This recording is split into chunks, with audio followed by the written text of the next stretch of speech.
Jason's channel. We're gonna show you how to make a Tiger Blood snow cone from scratch. Yep. So first, you want to get this $250 Margaritaville machine from Kohl's.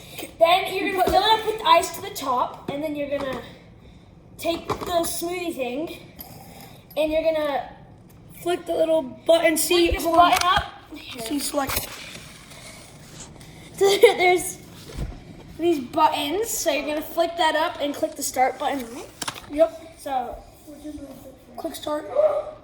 start, Power. start. And there you go. It's so nice. Let me take a little snow.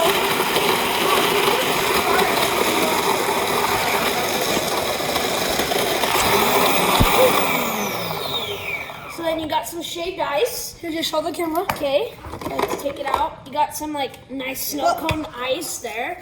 Yeah, show that texture there. Yeah, I saw that texture there, boy. You're gonna grab Yeah, the you top. got it. Okay, Okay. okay, and then you're gonna fill it up.